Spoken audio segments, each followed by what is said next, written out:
Donc, bonjour à tous. Aujourd'hui, je vais vous parler de silo polyester. C'est un produit qui est assez connu, assez courant.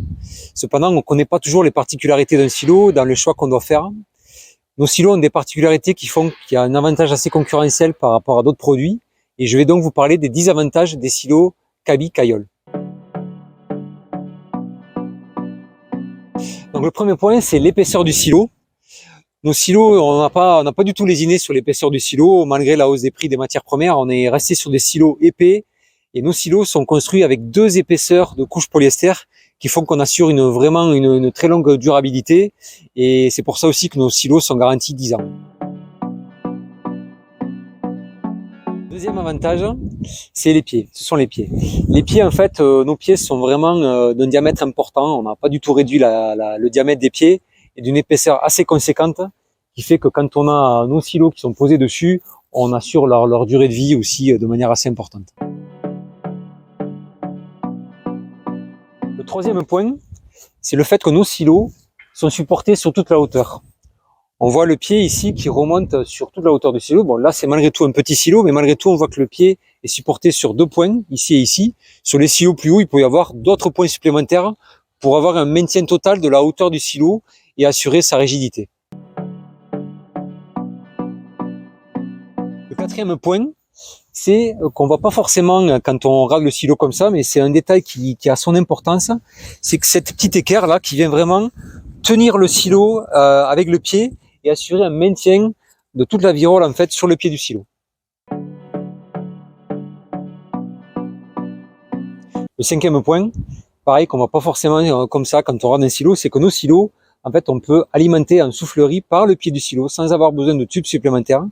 Donc le produit va être soufflé par ici, par ce point-là, va remonter sur toute la hauteur du silo et être injecté dans le silo à ce niveau-là.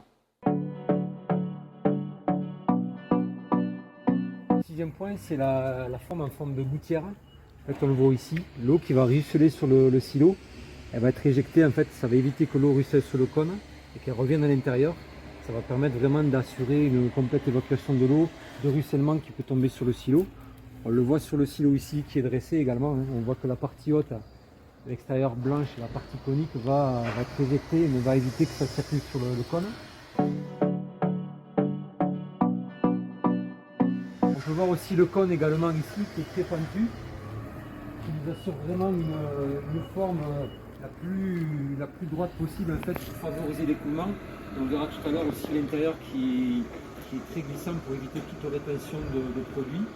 La sortie aussi qui est très étroite, c'est un diamètre 500, on a rajouté un botard supplémentaire et qui nous permet d'éviter, de réduire au maximum les produits résiduels du silo.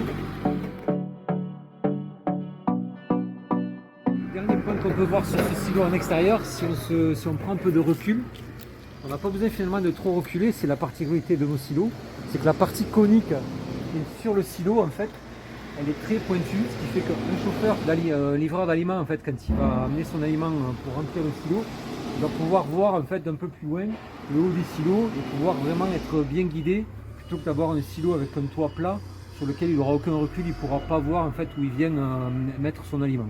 Voilà.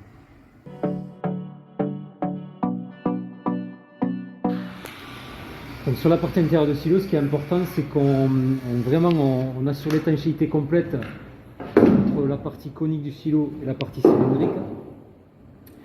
Et donc en fait on ajoute dans un premier temps une couche de silicone sur toute la périphérie du silo. On voit Claudio qui est en train de le faire là.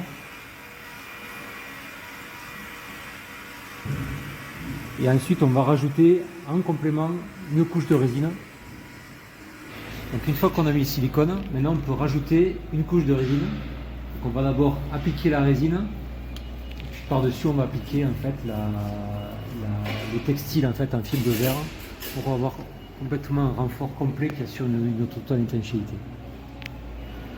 Donc là, on voit Claudio qui maintenant applique la partie en fibre de verre qui va coller donc du coup sur la jonction des deux parties et qui est en train de recoller par-dessus la résine.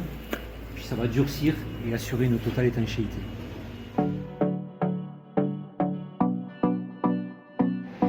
Tant qu'on est là, je vous montre aussi la partie vraiment glissement. En fait, il y a 3 couches de gel coat qui sont appliquées sur la partie conique, comme je vous disais, donc qui assure vraiment un très très bon glissement de l'aliment sur la paroi. Donc voilà, vous savez tout sur nos silos. Comme j'ai dit, on vend plus de 500 piles de silos par an, donc on a une certaine expérience de la fabrication de silos. Donc n'hésitez pas à nous contacter si vous avez besoin de détails ou de renseignements, voire d'un devis.